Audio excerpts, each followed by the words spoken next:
Boa noite, investidores. Bem-vindos novamente ao canal. No vídeo de hoje vamos fazer uma retrospectiva do mês de outubro. Então, falar aqui os principais acontecimentos e performance aí na bolsa no mês e trazer para vocês também um pouco sobre o que eu estou olhando daqui para frente, então as perspectivas aí para a nossa bolsa, para o Ibovespa, daqui para frente, o que a gente deve ficar de olho aí e vai mexer no preço das ações, tá bom? Então, antes de começar o vídeo, queria pedir para você, se não tiver inscrito, se inscrever e ativar as notificações. Vamos lá. Pessoal, subi para vocês aqui fechamento de outubro, tá? Outubro foi um mês aí, né, negativo para a bolsa vai notar, chegou a subir 7% no mês e fechou aí com uma leve baixa.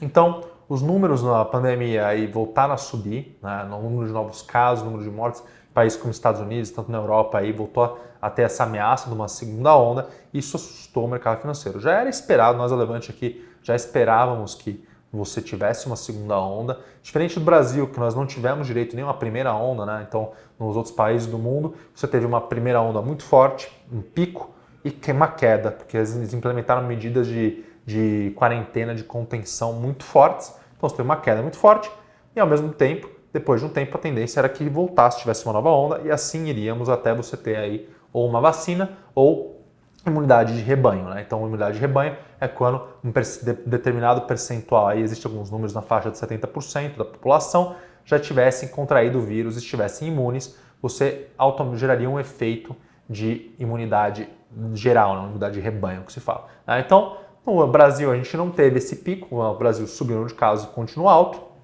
Lá na Europa, em países como os Estados Unidos, você teve sim esse efeito e agora isso acabou afetando o mercado, tá? Então, isso foi um dos fatores que atrapalhou o nosso mercado aqui. Além disso, no cenário político aqui no Brasil, a gente teve também uma série de, vamos dizer assim, troca de comentários ali amigáveis entre alguns políticos ao final do mês pelo Twitter, uma baixaria, para não dizer outra coisa, mas isso também acabou afetando os mercados. Então, quando a gente olha aqui, né, a performance dos principais ativos, né, como vocês estão vendo aqui, Ibovespa, Nasdaq, Small Caps, todo mundo aí caindo, e ouro e dólar performando bem, né, as melhores aplicações do ano aí, o ouro e o dólar, né.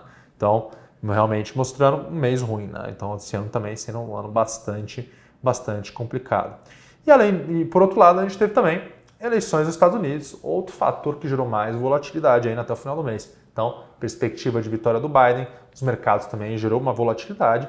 Hoje, a gente já sabe aqui, né, que existe o Senado americano acabou não correndo o que a gente chama de blue sweep, que foi uma vitória total do partido do Biden, aí, tanto no Senado quanto por ele próprio. E isso já animou os mercados nos primeiros dias da votação. Os mercados já deram uma aliviada. Não vai falar que no momento, eu estou gravando aqui, ainda não saiu o desfecho da eleição dos Estados Unidos, o Biden está na frente, mas a gente não tem uma situação definida, a probabilidade do momento é que ele seja o vencedor. Mas a gente sabe que tendo uma vitória dos republicanos no Senado e no Congresso, e dá uma equilibrada com o Biden vencendo, né? Então o Biden não conseguiria aí fazer a volta dos impostos que ele estava pretendendo fazer, nem algumas outras políticas que iriam impactar negativamente algumas empresas da bolsa, principalmente empresas de tecnologia, chamando dessas medidas, tá? Então, outro fator de volatilidade aqui. Tudo isso levou a uma alta dos juros futuros aqui durante o mês, né? Então, junto com esses fatores aí, os juros futuros aqui dentro do Brasil subiram. A gente teve decisão do Copom, né? E o Copom decidiu manter a taxa de juros inalterada em 2%, passou uma mensagem, né, ainda de que essa taxa se manteria baixa, enquanto alguns membros do mercado financeiro já começaram a cogitar que fosse existir uma alta na taxa, né? Então, a gente olhando para a inflação ela continua baixa. Aqui nesse ano ela está em 1,34%, bem abaixo da meta aí, que é de 4% ao ano. E o relatório Focus, a última indicação dele aqui, é uma inflação de 3% para 2020, ainda abaixo do Focus, mas o mercado já enxerga uma Selic no final do ano, né? No final do ano aqui, agora estou falando de 2021, de 2,75%. Então, mesmo com a inflação ainda baixa, abaixo da meta, o mercado já está enxergando alta na taxa de juros, tá? E é uma coisa que o Banco Central ele já reforçou aqui, por enquanto não, né? É o que a gente vê a economia brasileira bastante fraca ainda, e a gente tem uma questão aqui no Brasil que são a dívida pública. Então, queria trazer para vocês aqui o gráfico da dívida pública do Brasil, que a gente tem uma situação hoje onde no ano que vem a gente vai ter R$1 trilhão para rolar de dívida pública. O que significa isso? R$1 trilhão da nossa dívida pública vão vencer ano que vem. E o governo precisa refinanciar essa dívida, tá? E o que isso tem gerado, né? Então vocês conseguem ver aqui que de janeiro de 2019, aqui no governo Bolsonaro, a dívida pública, o perfil dela piorou muito, tá? Então a gente tem agora cada vez mais dívidas de curto prazo em relação à dívida total, já atingindo aqui, como vocês podem observar, em um ano tem 26% da dívida pública. Esse gráfico de linhas aqui mostra pra gente a dívida pública, a evolução dela, tanto em reais quanto em percentual. A gente vê realmente aqui o que era uma dívida pública que tinha 10% para vencer, 15% para vencer em até um ano, agora esses vencimentos já estão quase chegando aí na faixa, estão acima dos 25%, tá? E o próximo gráfico a gente mostra justamente essa tendência, o prazo das emissões caindo pela metade. Então, todas as novas ofertas de dívida saindo de 5 anos lá em 2019 para agora em setembro de 2020 para 2,1 anos. Então, o perfil da nossa dívida foi cada vez mais ficando de curto prazo. Então, outro gráfico que a gente olha, né, por outro lado aqui, são os juros que têm subido. Então, a gente consegue ver aqui os juros por vencimento e ver como do mês de agosto para o mês de outubro a gente teve uma alta relevante aí nas taxas de juros futuros. Tá? Então, o que tudo isso indica para a gente, pessoal, é o seguinte: o mercado está olhando para a situação da dívida pública brasileira no ano que vem e está com uma certa desconfiança. O mercado está pedindo cada vez taxas mais altas para aplicar nos títulos públicos, tá? E por que isso, né? Então, no ano de 2020, agora com a pandemia, a gente teve um impacto de 800 bilhões de reais, essa estimativa aí, em função da pandemia. Então, o governo gastou 800 bilhões de reais a mais do que ele gastaria. Isso daí gera um rombo nas contas públicas. Então, só de Corona Voucher, né, que a gente está falando aqui, foram 6 meses de 600 reais de auxílio e depois mais 3 meses de 300 reais. Então, no final do ano, o auxílio acaba, né? Então, gera um rombo nas contas públicas. E aí, quando a gente olha para a virada do ano, a gente vê uma situação tanto quanto complicada, que esse auxílio acaba. Você tem hoje 14,4% da população brasileira desempregada, taxa de desemprego em 14,4%. E esse número, na verdade, é muito pior, porque nós tivemos uma série de pessoas que saíram do que a gente chama da força de trabalho. Então, pessoas que pararam de procurar trabalho, porque estão ali em casa aproveitando o Corona Voucher. A partir do momento que você vira o ano, você tem no Brasil uma situação fiscal deteriorada, né, situação política tanto quanto desgastada, e acabou o Corona Voucher, não tem tanto espaço fiscal para você fazer isso também, e vai ter ali um desemprego nas alturas. Então, a situação econômica aqui para a gente no começo do ano é bastante preocupante, né? Mas vamos lá, então é para a gente entrar em pânico, Pedro? Não, não é para ninguém entrar em pânico. Que por outro lado, né? Qual que é o outro lado da moeda?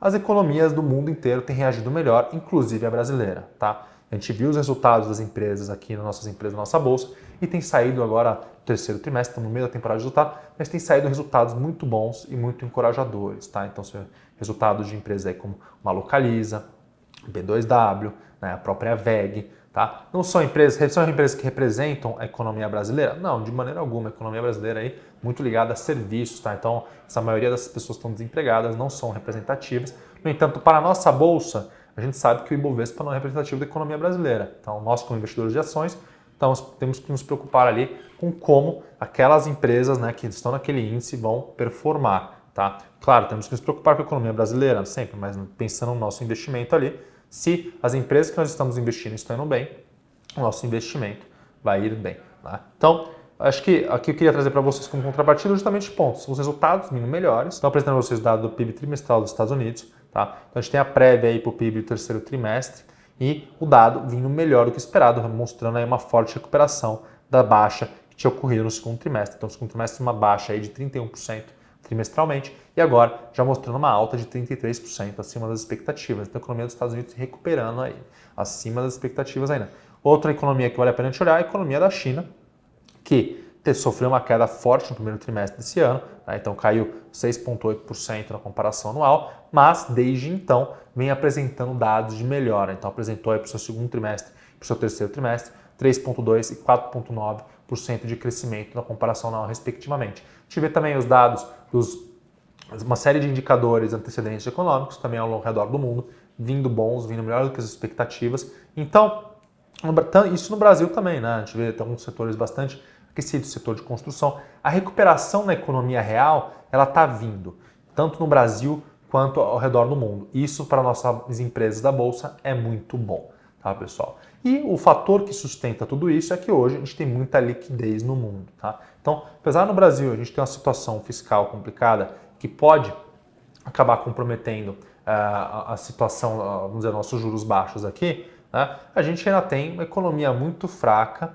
e no mundo inteiro taxas muito baixas. Então, isso permite, né, que o fluxo de recursos para a Bolsa Brasileira se mantenha uma certa estabilidade. Tá? Então, a perspectiva ainda, não consigo enxergar ainda uma grande saída de dinheiro da Bolsa Brasileira nesse momento. Tá? Acredito que é muito difícil também o Banco Central brasileiro, dada todo esse cenário fiscal ruim aqui no país, aumentar as taxas de juros. Né? Se a gente aumentar essas taxas de juros, o governo brasileiro vai ter que pagar tanta despesa financeira ali, né? Você pensa no Brasil como uma empresa, né? A partir do momento que ele tem que pagar uma taxa maior, a despesa financeira dele aumenta, aí você vai quebrar o país de vez. Né? Então, uma situação bastante delicada, né? Mas nesse momento acho que dá para a gente focar aí, né? A gente tem que ficar de olho nessa situação fiscal comprometida, né? Tem que ter em mente todos esses riscos, mas eu acredito que não é um cenário onde a gente tem aí boas perspectivas, principalmente que me anima aí são vendo os resultados das empresas tanto aqui no Brasil quanto lá fora, tá bom? Então, espero que vocês tenham gostado do vídeo de hoje. Tá? Qualquer dúvida, por favor, deixe nos comentários abaixo. Lembrando que eu faço esses vídeos aqui no YouTube, mas eu assino a série Growth Stocks aqui na Levante. Então, deixar para vocês na descrição do vídeo também o link para vocês entrarem lá no site Levante e conhecerem um pouquinho mais sobre o nosso trabalho. Tá? Vou ficar por aqui. Um grande abraço a todos.